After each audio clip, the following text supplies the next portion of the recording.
Du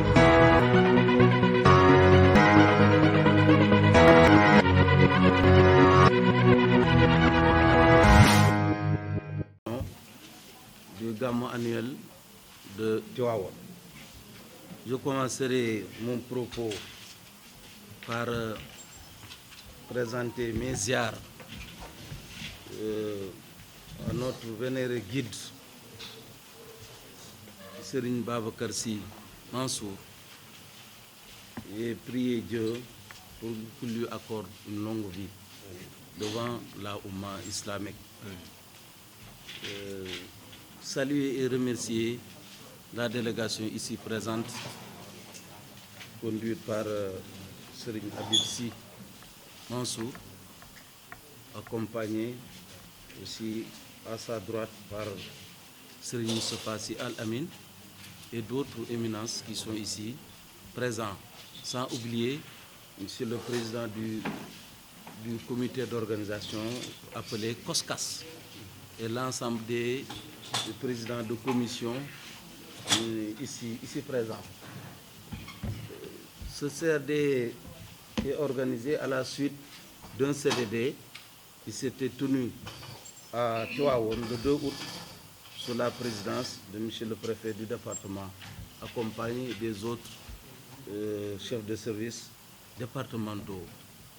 Et si on peut résumer ce qui a été retenu ici, c'est que le prochain Gamou se tiendra d'abord au cours de l'hivernage, courant hivernage, ce qui va impliquer un certain nombre de dispositions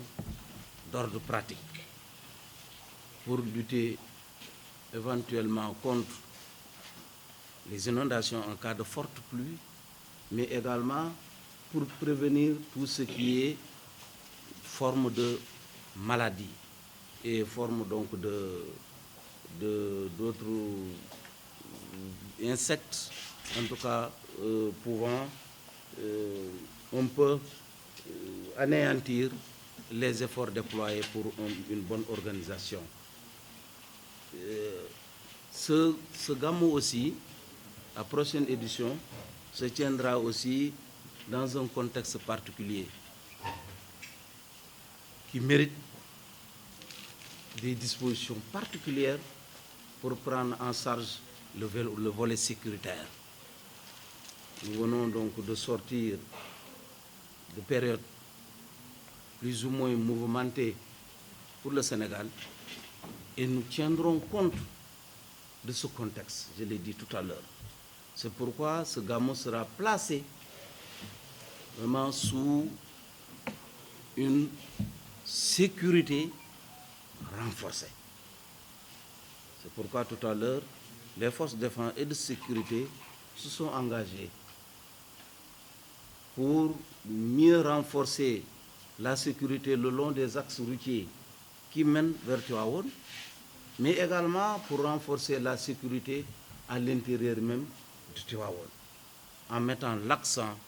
sur les grands lieux de regroupement, notamment autour des sites religieux, de la mosquée, qui est presque en phase de finition de chantier, ce qui va nécessiter aussi un dispositif particulier. Mais nous allons mettre aussi l'accent du point de vue sécuritaire au niveau des domiciles des guides religieux. Ça, c'est extrêmement important. Et un dispositif sera pris également pour élargir la zone piétonne. Ça fait partie aussi des éléments de sécurité. Élargir la zone piétonne, mais également élargir les lieux marchands et les lieux non marchands, pour éviter vraiment donc tout désordre qui pourront peut-être empêcher, comme il se doit, les interventions de forces de défense et de sécurité en cas de nécessité. Nous allons aussi mettre l'accent sur la prévention d'ordre sanitaire. Je l'ai dit tout à l'heure, le Gamou va coïncider avec l'hivernage, donc toutes les dispositions devront être prises du point de vue prévention, du point de vue même mise en place donc des médicaments qui vont tenir compte des différentes maladies qui peuvent sévir en cette période donc d'hivernage. On va prépositionner aussi un certain nombre d'ambulances pour pouvoir intervenir en cas de nécessité, mais également fixer le personnel sur place.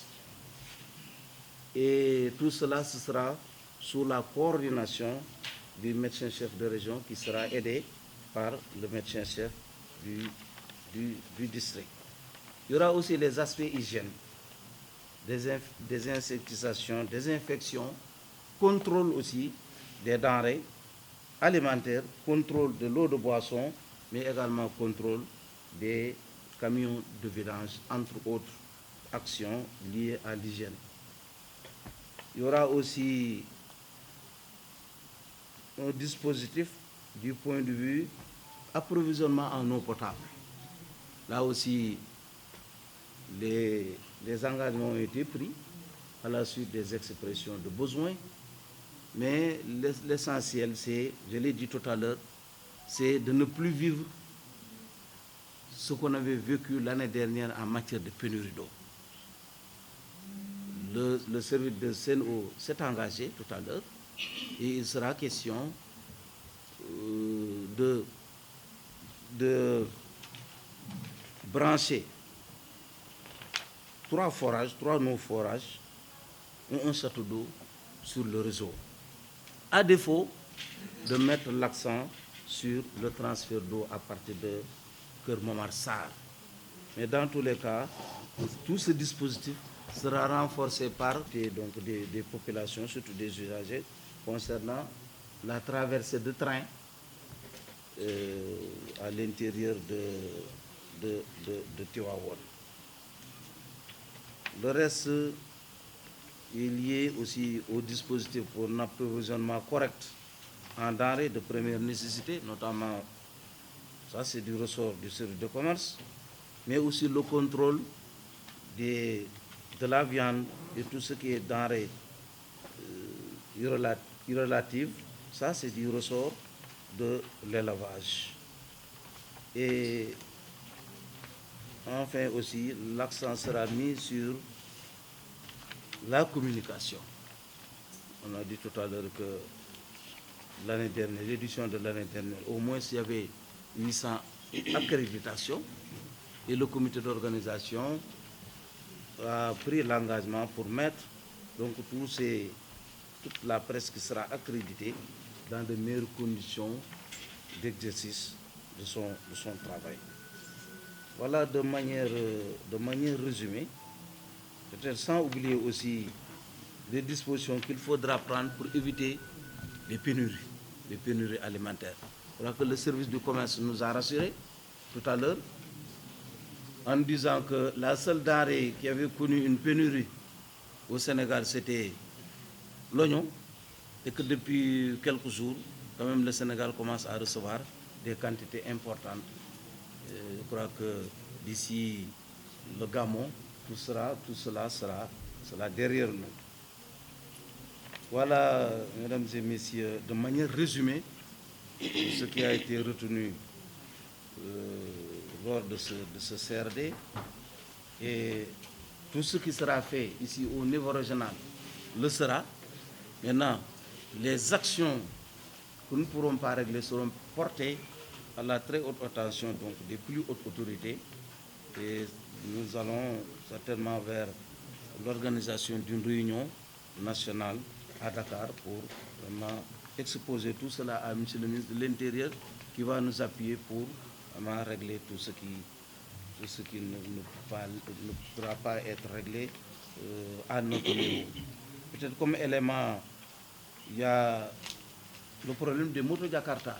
Là aussi, le contexte sécuritaire. Je voudrais tout simplement terminer en réitérant mes prières à l'endroit de notre vénéré guide, le khalife général des Tidjanes, Serigne Babacar Sy Mansour, et aussi demander à Serigne Habib Sy Mansour d'être notre interprète auprès de lui, vraiment pour lui transmettre nos salutations, pour lui transmettre aussi nos engagements, comme nous recommander les plus hautes autorités pour vous accompagner, nous accompagner nous-mêmes pour l'organisation, pour la réussite de ce Gamou, en attendant la réunion qui va se tenir sous la direction, sous la présidence de monsieur le ministre de l'Intérieur. Mais nous avons dit qu'il faudrait déjà commencer l'organisation dès la veille du bourd. Parce que comme on l'a remarqué, maintenant, dès le bourd, on sent la ferveur. On sent la ferveur. Même quand on assiste au bourd, on a l'impression que ce jour-là, c'est le jour du Gamou. Donc on doit en tenir compte pour tout ce qui est dispositif à prendre comme si c'était le jour du Gamou. Donc depuis l'ouverture du bourg jusqu'à la clôture, jusqu'à l'organisation donc du Gamou, on doit être vraiment sur le qui-vive pour veiller à la sécurisation des pèlerins, pour veiller à l'approvisionnement correct donc de la ville de Tivaouane en eau potable, en électricité, en denrées de première. En tout cas de séjour de la presse pour une bonne communication et une bonne vraiment vulgarisation de tout ce qui se dira au niveau du Gamou, pour donner aussi l'occasion pour ceux qui n'auront pas la chance, pour une raison ou pour une autre, d'assister au Gamou. Je pense par exemple aux talibés de la diaspora et à d'autres talibés donc, du reste du monde et qui pourront, grâce donc à ce dispositif communicationnel qui sera mis en place, pouvoir suivre le Gamou comme tous les autres Sénégalais. Donc, jiital ci nuyoo ak ziar jëmale ko ci sunu kilifa yi nga xamante ni ñoonu jox ndigal rawatina ki nga xamante ni moonu fi yabal muy sunu sëriñ di sunu wayjur di sëriñ Seydi Aboubacar Sy Mouhamadoul Mansour xalif général des Tidianes nuyu rakkam yi mu àndal liggéey bi nga xamante ni mag ñi ñoo ko jox mu yore ko ni mu ko yoree yàlla na ko yàlla may mu yeggale mébét yi mu ci am yépp te nu duggaale ci biir ndamam yabal nañu tey nu ànd ak sëriñ Habib bu Seydi Mouhamadoul Mansour yabal nañu nu ànd ak sëriñ Habib bosu boppam yabal nañu it nu ànd ak Abdoul Hamid sunu mag sëriñ Babacar Sy Cissé jiite nu àndandoo ak comité d'organisation bi nga xamante ni maam Ousmane Samb mooy ki ko jiite pour ñëw wuy si woo ak chef de service yi nga xamante ni ñoo njëkke ca Tivaouane mu di chef de service départemental ya fa nekk àndandoo ak sunu gouverneur tey ci CRD bi nga xamante ni ñaare moo nekk yoon wi nga xamante ni ci la ñuy jaar balaa nuy yegsi ba ca Dakar pour waxtaane lu sabab wàccaayu gàmmu Tiwaawan ku ne xam na ni bokk na ci événement phare yi nga xamante ni réew mi def na ko seen bés ndax ki ko moom yonent bi sallallahu alayhi wa sallam ki mu doon nga xamante ni mooy gën ji mbindeef ki ko tànn mu di borom bi subhaanahu wa taala joxeñ ko mbindeefu doomu aadama yépp pour que moom mu war a ñëw nekk tànneef bi gën ci yoon wi gën jox ko li mu ko jox mu di ko saytu ba liggéey li mu liggéey lépp édition bii nga xamante ni nag moom la ñuy def mooy 122e édition bi nga xamante ni téeméeri at ak ñaar fukk ak ñaar ñu ngi ko àndandoo séq ko ak sunuy kilifa ba tey yàlla dogal mu nekk 122e édition nu àndandoo nag ak chef de service yi àndandoo ak yéene xalifa bi àndandoo ak ñaanam àndandoo ak mbooleem koo xamante ni jullit nga te bokk ci lii yàlla dogal mu taamu tem ba mu tënk ko ci baat bii nga xamante ni moom la wax ni yonent bi sallallahu alayhi wa sallam mooy ki nga xamante ni moo nuy may ci jëfam ci jàngaleem ci liggéeyam ci tàggatam ci yoonu yaram moo nuy may nu mën caa dëgg gindi sunuy njaboot teg leen ci yoon wu jub di yoonu baax boobu tam moom la taamu wax ni nañu ko wax njaboot yi wax ni itam ci la bëgg ñuy intervenir yëpp njubu yonent bi mooy yoon wi mu taamu te mooy yoon wi gën te gën a mat pour ñu tënk ci njaboot gi gindi leen teg leen ci yoon yar leen wan leen ni mbaaxu yàllaa ngi nii bi hadyi rasul nu wajjihul ajal ci njibu yonent bi jàngaleem yoonam tegtalam ci la ñuy dëgg pour gindi sunuy njaboot teg leen ci yoonu yiw yoonu mbaax yoonu yar boobu tem moom la taamu ni nañu ko jiital li ci des nag ñàkkul yeneeni sous-thème yu ci ànd communication yi am incha allah balaa ñu cay yegg ñi ko yor danañ ko tënk muy programme bu yaatu wax ko mbokki taalibe yi mbokki jullit yi mbokki Sénégal mbokki àdduna bi pour que bu ñu cay yeggee kenn ku ne bàyyi ko xel mu woo nag képp koo xamante ni am nga cëslaay ci biir ndax kuy jullit am nga ci cëslaay kuy sénégalais am nga ci cëslaay kuy nit rekk ci li gën a mat am nga ci cëslaay waaye rawatina nun ñi nga xamante ni ñoo di njabootam di mbokki taalibe yi rawatina nag kilifa yi nga xamante ni ñooy kilifa yi ŋànk réew mii di Sénégal jiital ci son excellence le président Macky Sall toftal ci gouvernement am le premier ministre Amadou Ba toftal ci sunu ministre communauté mu di le ministre Antoine Diome ñaanal leen yàlla yal na leen yàlla may tawféex te yeggale leen seen mébét ci réew mi te gunge leen ak ndamam nu àndandoo rekk xalifa bi wax ni nañu woo ku ci am wàll pour nga ñëw xam ni incha allah bu weer yu feeñee mawlid bi danañ tàmmali ca burdu ya fukki fan ya ca noppalu ba ca bis ba mu nekk ay fan yoo xamante ni Sénégal ñoo ko moom adduna bi ñoo ko moom waaye l'islam bi ñoo ko moom waaye tariqa Seydi Cheikh Ahmed Tijani yi ñoo ko moom mu woo leen pour ñu ñëw àndandoo ca loola la ñu waxtaane ba ku nekk feeñal ci yéeneem li ñu indi woon di ay point ci wàllu service yi ko ŋànk yaakaar naa ni ku ci ne joxe nga ca saw laaj ku ci nekkit joxe nga ca sa yéene feeñal nga volonté bu nu mën a may ñu yegg loolu nag bu amee comité bi xalifa bi dana leen yebal pour nu feeñal seen cant moom ak i rakkam ak njaboot gi yépp ñaanal leen yàlla wuy si gi ngeen ko wuy si ci wooteem bi yàlla mi am mbaax yàlla na leen ko delloosil mu nekk yokkute ci yéen ci wàllu maqaama nekk itam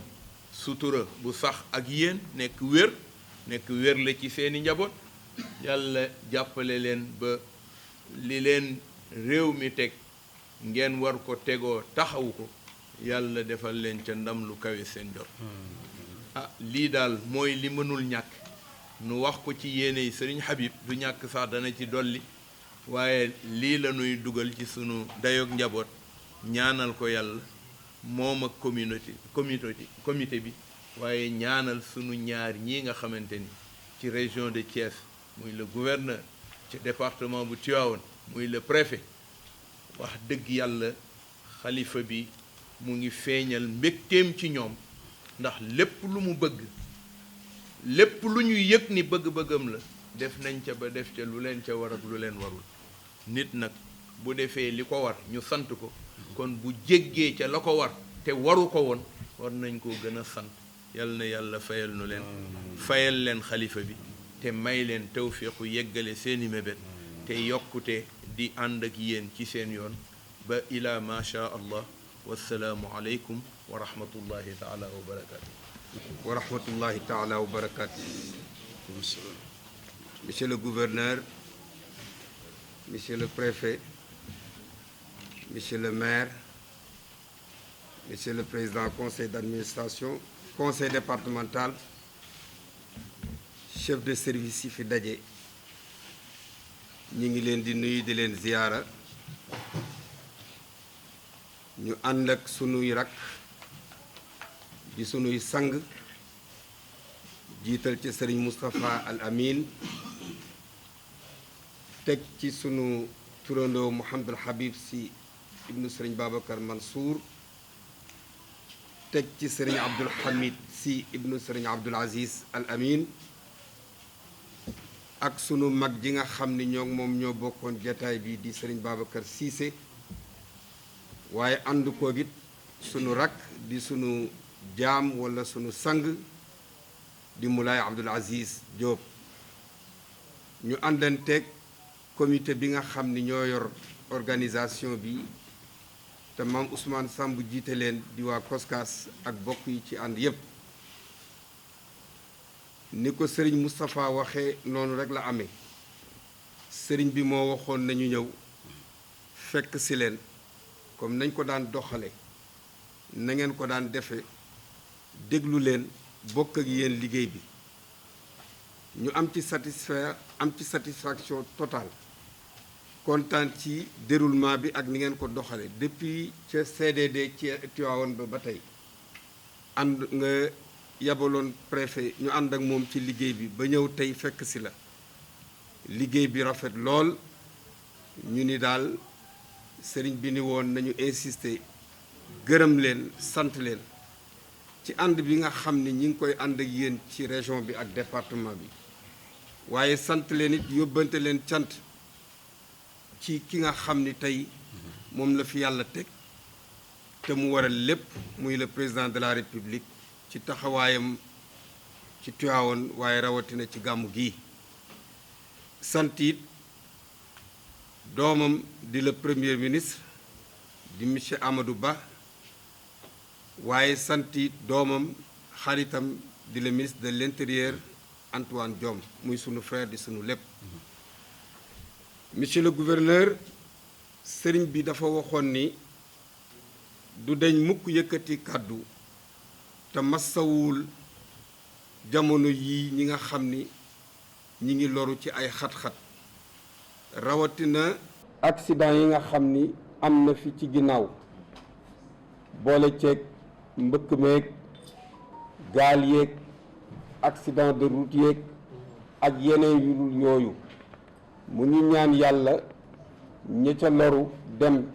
génn àdduna yàlla na yàlla xare leen aljana di ñaan itam yu mel noonu yàlla na ko fi yàlla yemale waaye nee na mu ñu ñaan yàlla it gàmm gi ñu jëm mu nekk gàmm goo xam ne buñ ko defee ba pare yàlla na ci yàlla dëgg muy jàmmug réew mi ak dalug réew mi ak yokkuteg réew mi mi ngi invité ñépp itam di wax ni maanaam Seydil Hadji Malick day ba muy gàmmuwul woon pour folklore yàlla rek moo ko taxoon di gàmm ak di ci dabu bëggu yonent bi sallallahu alayhi wa sallam Seydi Hadji Malick nag ni ala azimu layla alwiladati xisbatan ida lam yakun naxwa alxaraami udulu ndax wa mawliduhu bihi sharafun wa xiiru fa fi taadimi injaaxu shujuuni nee na màggal juddu yonent bi sallallahu alayhi wa sallam nee na fa fi taadimi injaaxu shujuuni nee na màggal ko bénéfice la xéewal la lépp la gàmm gi nag sëriñ bi nee na moomu ko yoonam nekku ci kan moo ko moom yonent bi nee na sañse leen rek te ñëw li ci des yépp yonent bi dina ko def nee na solu leen nee na ku tëdd ba amoo paas sax xamal ni di nga am paas mi ngi ñaan yàlla balay boo yàlla bu ko kenn wute moom itam yàlla bu mu ko wute moom ak ay rakkam sëriñ bi waxoon na bala ñoo tëj suñu kàddu nañ ci profité sant sénégalais yépp yi nekk ci biir réew mi ak bitim réew ndax bu yàggul ay fan yu néew ci ginnaaw dañu woote woon ci ndigalu sëriñ bi doon jël am lu ñu doon laajaatal jumaa ji waaye ci guddi gi sénégalais yépp àndandoo def teraanga bu rëy yamuñu ca li des ci ñun ñu joxe ndigal ni nañ dolliwaat waaye ci à l'espace de 30 wala 1 heure de temps ñu tegaat 500 et quelques millions te loolu yëpp ñu def ko ngir yàlla defal ko Seydi Hadj Malick sëriñ bi nee na te waxuñu ñi ko def jërë ngeen jëf yal na yàlla fay leen te yàlla dolli leen ñuy ñaan yàlla nag jumaa jooju ñu fekke ko ak sëriñ bi ba mu ubbi ko moom ak rakkam yu tedd yi Seydil Hadj Malick ak sëñ Babacar Abdou ak seeni rakk ak seeni njaboot yépp di ñaan képp koo xam ne yaa ngi jëm si Tiwaawan na nga ànd ak yar ak teggin ak dal ak xorma ak jox bés bi li mu moom ak jox guddi gi li mu moom ak xam kan moo tax ñu jóg te mooy yonent bi sallallahu alayhi wa sallam mi ngi ziyaar ñëpp di ndokkeel ñëpp mboolem kilifa diine boo xam ni yaa ngi ci réew mi sëriñ baa ngi lay ziyaara di la ndokkeel te di la wax ni bés bi sa bés la guddi sa guddi la mi ngi koy wax sénégalais yépp di ko wax nag rawatina waa diaspora bi di ñaanal yàlla ñépp yal na yàlla fay leen juziitum xayran wa kufiitum charran wa yu'tiikum mayran wa yansurukum nasran allahu xalifatuna aleykum wasalaamu aleykum wa rahmatullahi taala wa barakaatu ñu jàng fatiha ak salaatul fatiha